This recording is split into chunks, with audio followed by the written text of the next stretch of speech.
List Galaťanom. Kapitola 1. Pavel, apoštol poslaný nie ľuďmi ani prostredníctvom človeka, ale Ježišom Kristom a Bohom Otcom, ktorý ho vzkriesil z mŕtvych, a všetci bratia, čo sú so mnou, cirkvám v Galácii. Milosť vám a pokoj od Boha nášho Otca a od Pána Ježiša Krista, ktorý seba samého vydal za naše hriechy, aby nás vytrhol z terajšieho zlého veku podľa vôle Boha nášho Otca. Jemu sláva na veky vekov. Amen. Čudujem sa, že od toho, ktorý vás povolal Kristovou milosťou, tak rýchlo prebiehate k inému evanjeliu.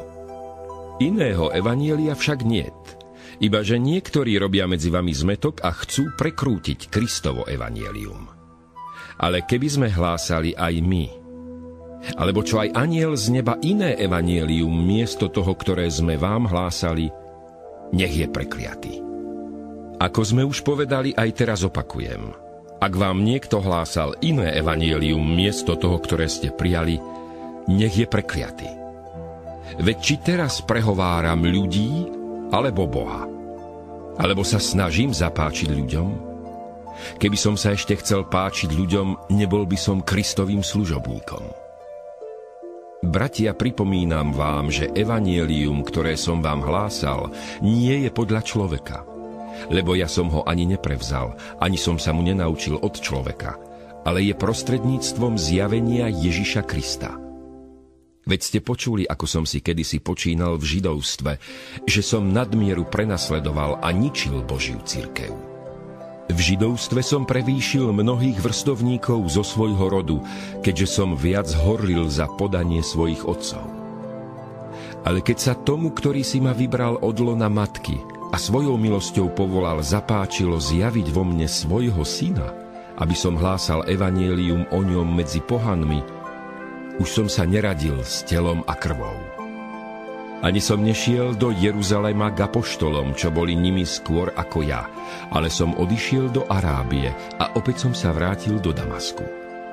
Potom po 3 rokoch som odišiel do Jeruzalema, aby som poznal Kéfasa a zostal som u neho 15 dní. Iného z apoštolov som nevidel, iba Jakuba, Pánovho brata. Boh mi je svedkom, že neklamem, čo vám píšem. Potom som šiel do krajov Sýrie a Kilíkie, ale Kristovým cirkvám v Judsku bol som osobne neznámy. Počuli iba, ten, čo nás kedysi prenasledoval, teraz ako dobrú zvesť hlása vieru, ktorú predtým nivočil. A oslavovali za mňa Boha.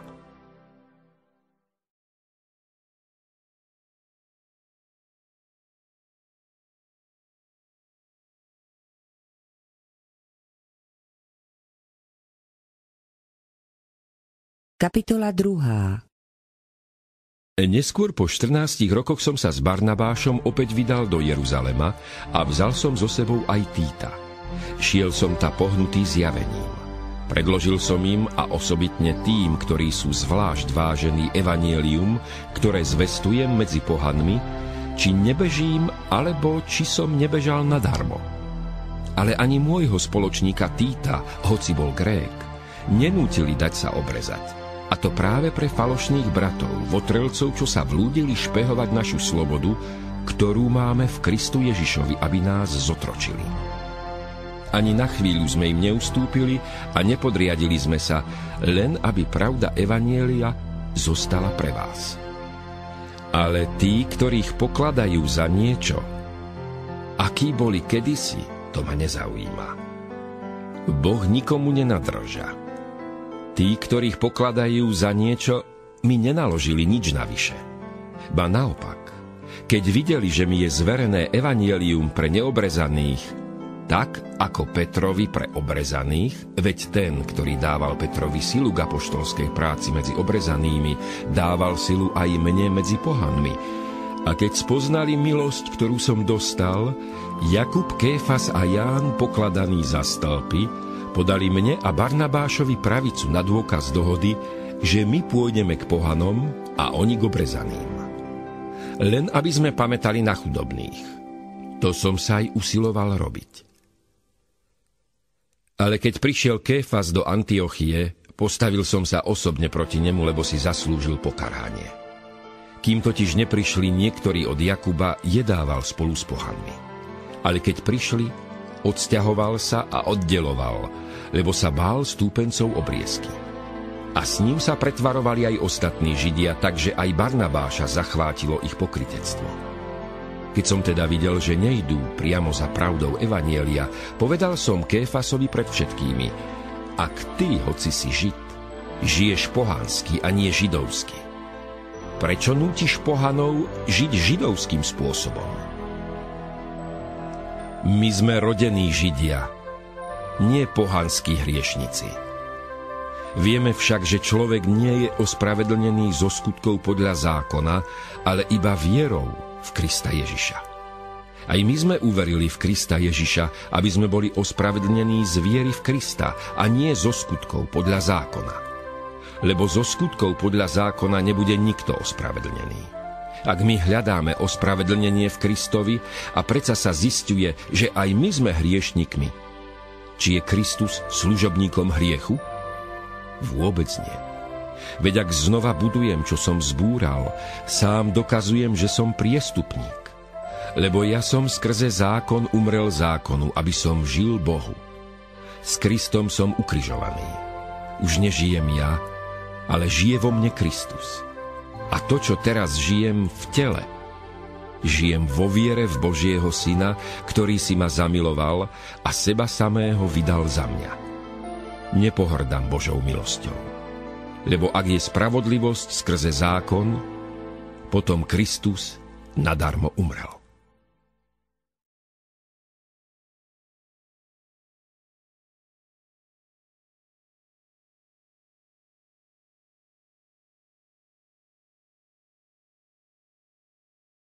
Kapitola 3. Kto vám počaril, nerozumní Galatania? Veď vám bol pred očami vykreslený Ježiš Kristus ukrižovaný. Len to by som chcel od vás vedieť, či ste prijali ducha zo skutkov podľa zákona, alebo tým, že ste počuli a uverili. Takí ste nerozumní? Začali ste duchom a teraz završujete telom? Toľko ste zakúsili nadarmo? Keby len nadarmo. Ten, ktorý vám dáva ducha a robí medzi vami divy, robí to na základe skutkov podľa zákona, alebo tým, že ste počuli a uverili? Je to ako s Abrahámom, ktorý uveril Bohu a počítalo sa mu to za spravodlivosť. Vedzte teda, že tí, čo sú z viery, sú Abrahámovými synmi. Keďže písmo predvídalo, že Boh z viery ospravedlňuje pohanov, vopred oznámilo radostnú zvesť Abrahámovi. V tebe budú požehnané všetky národy. Teda tí, čo sú z viery, dostávajú požehnanie s veriacim Abrahámom.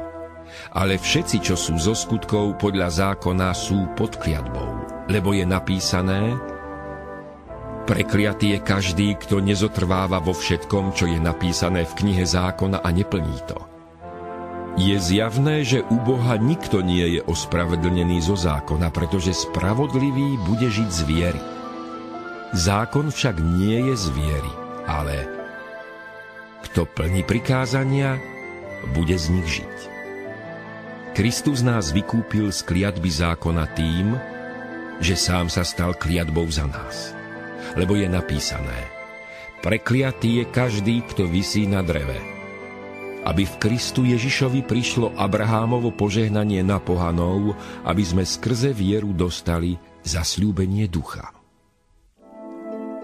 Bratia, po ľudsky hovorím, veď potvrdený závet človeka nikto neruší, ani nik k nemu nič nepridáva. Zasľúbenia boli dané Abrahámovi a jeho potomkovi. Nehovorí a potomkom, ako by hovoril o mnohých, ale ako o jednom, tvojmu potomkovi. A ním je Kristus. Myslím to takto. Zmluvu, ktorú predtým potvrdil Boh, neruší zákon vydaný po 430 rokoch, aby tak zasľúbenie zbavil platnosti. Lebo ak je dedičstvo zo zákona, tak nie je zo zasľúbenia. ale Abrahámovi daroval ho Boh skrze zasľúbenie. Čo teda zákon? Pridaný bol pre priestupky, kým nepríde potomok, ktorému bolo dané zasľúbenie, bol ustanovený anjelmi skrze prostredníka. Keď ide o jedného, netreba prostredníka. A Boh je jeden. Je teda zákon proti Božím zasľúbeniam? Vôbec nie. Veď keby bol býval daný zákon, ktorý by mohol oživovať, spravodlivosť by bola naozaj zo zákona. Ale písmo všetko zavrelo pod hriech, aby sa zasľúbenie dostalo z viery v Ježiša Krista tým, ktorí veria. Pred príchodom viery sme boli zavretí pod dozorom zákona až do toho času, keď sa mala zjaviť viera. A tak zákon bol našim vychovávateľom po Krista, aby sme boli ospravedlnení z viery. Ale keď prišla viera, už nepodliehame vychovávateľovi, lebo vierou ste všetci synmi Božími v Kristu Ježišovi. Veď všetci, čo ste boli pokrstení v Krista, Krista ste si obliekli. Nie je ani Žid, ani Grék, nie je ani otrok, ani slobodný, nie je muž a žena, lebo všetci ste jedno v Kristu Ježišovi. A ak ste Kristovi, ste Abrahámovo potomstvo a podľa zasľúbenia dedičia.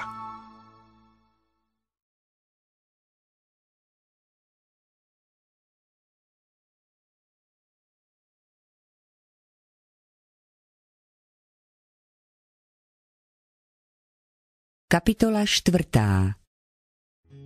Hovorím však, kým je dedič maloletý, ničím sa nelíši od otroka, hoci je pánom všetkého, ale je pod poručníkmi a správcami až do času, ktorý určil otec. A tak aj my, keď sme boli maloletí, boli sme v otroctve pod živlami sveta.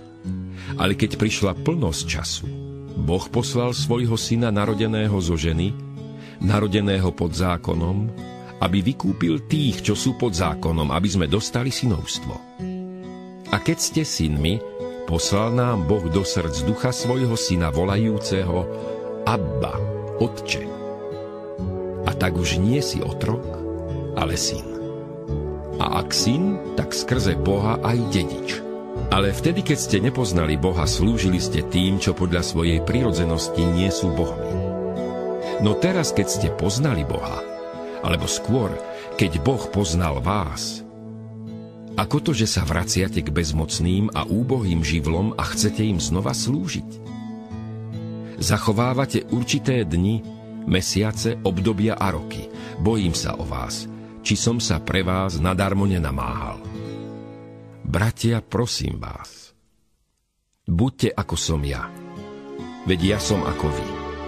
Ničím ste mi neukrivdili. Veď viete, že som vám prvý raz hlásal evanjelium telesne slabý, ale napriek pokušeniu, ktorým vám bolo moje telo, ste mnou nepohrdli a nezošklivili ste si ma, ale prijali ste ma ako Božieho anjela, ako Ježiša Krista. Kdeže je teda vaše blahoslavenstvo? Veď vám vydávam svedectvo, že keby to bolo bývalo možné, aj oči by ste si boli vylúpili a dali ich mne. Stal som sa vám nepriateľom, keď vám hovorím pravdu? Horlivo sa snažia získať vás nie dobrým spôsobom. Chcú vás odlúčiť, aby ste za nich horlili. Dobré je dať sa získavať dobrom, a to vždy, nielen vtedy, keď som medzi vami. Deti moje, pre ktoré znova trpím pôrodné bolesti, kým Kristus nebude stvárnený vo vás, chcel by som byť teraz pri vás a zmeniť svoj hlas, lebo neviem, čo s vami. Povedzte mi vy, ktorí chcete byť pod zákonom. Nepočujete zákon? Lebo je napísané, Abrahám mal 2 synov, jedného od otrokyne a druhého od slobodnej. Ten z otrokyne sa narodil podľa tela, ale ten zo slobodnej podľa zasľúbenia. To je obrazná reč. Tie ženy znamenajú 2 zmluvy.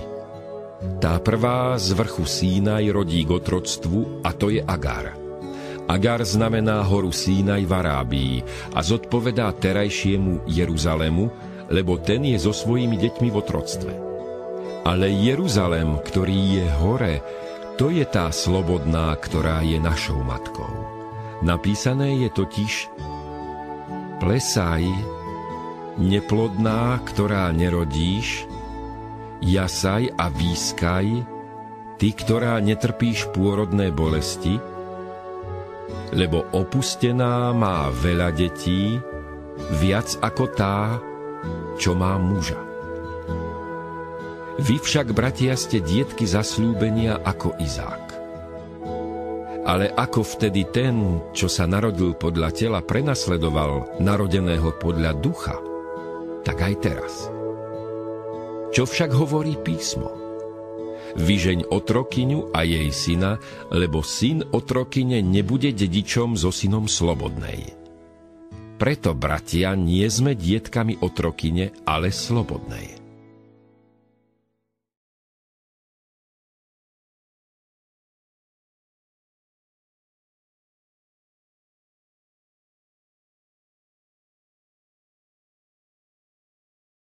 Kapitola 5. Kristus nás oslobodil, aby sme boli slobodní. Stojte teda a nedajte sa znova zapriahnuť do jarma otroctva. Ja, Pavel, vám hovorím, že ak sa dávate obrezať, Kristus vám nič neprospeje. A znova dosvedčujem každému obrezanému, že je povinný zachovávať celý zákon. Vy, čo chcete byť ospravedlnení zo zákona, ste úplne odlúčení od Krista, vypadli ste z milosti. Lebo my duchom z viery očakávame nádej zo spravodlivosti. Lebo v Kristu Ježišovi ani obriezka, ani neobriezka nemá moc, ale viera činná skrze lásku. Dobre ste bežali. Kto vám zabránil, aby ste poslúchali pravdu? Toto prehováranie nie je od toho, ktorý vás povoláva. Trocha kvasu nakvasuje celé cesto. Ja vám dôverujem v Pánovi, že nebudete inak zmýšľať. Ten však, čo robí zmätok medzi vami, musí znášať trest, nech je to ktokoľvek. Ale bratia, ak ja ešte hlásam obriezku, prečo ma ešte prenasledujú? Veď tak je odstránené pohoršenie kríža. Nech sa dajú vyrezať tí, čo vás poburujú, lebo vy ste povolaní k slobode, bratia. Len aby sloboda nebola zámienkou pre telo, ale navzájom si slúžte v láske, lebo celý zákon je zhrnutý v jednom príkaze, a to: milovať budeš svojho blížneho ako seba samého. Ale ak sa medzi sebou hryziete a žeriete, dajte si pozor, aby ste sa navzájom neskantrili. Hovorím však, žite podľa ducha, a nebudete spĺňať žiadosti tela. Lebo telo žiada proti duchu a duch proti telu. Navzájom si odporujú, aby ste nerobili, čo by ste chceli. Ale ak vás vedie duch, nie ste pod zákonom. A skutky tela sú zjavné.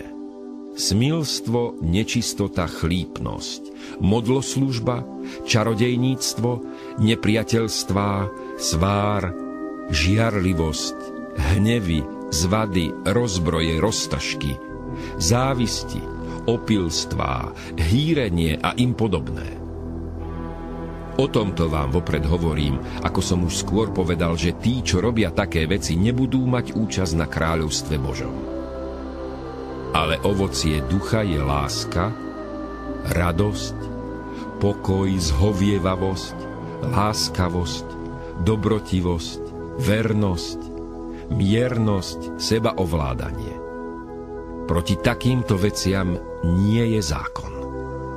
Tí, čo patria Kristu Ježišovi, ukrižovali svoje telo s vášňami a žiadosťami. Ak žijeme duchom, podľa ducha aj konajme. Nehľadajme prázdnu slávu, nedráždime sa navzájom a nezávidme jeden druhému.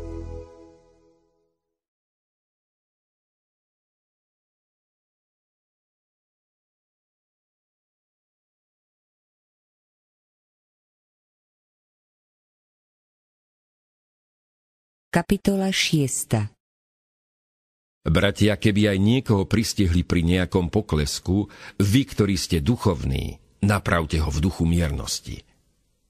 Daj si pozor, aby si aj ty nepadol do pokušenia. Jedni neste bremená druhých a tak naplníte Kristov zákon. Lebo ak si niekto myslí, že je niečím a nie je ničím, sám seba klame. Nech každý skúma svoje konanie a tak sa bude mať čím chváliť sám pred sebou, ale nie pred iným. Lebo každý ponesie svoje bremeno. Ten, komu sa dostáva vyučovanie v slove, nech sa podelí o všetko, čo má s tým, kto ho vyučuje. Nemýlte sa.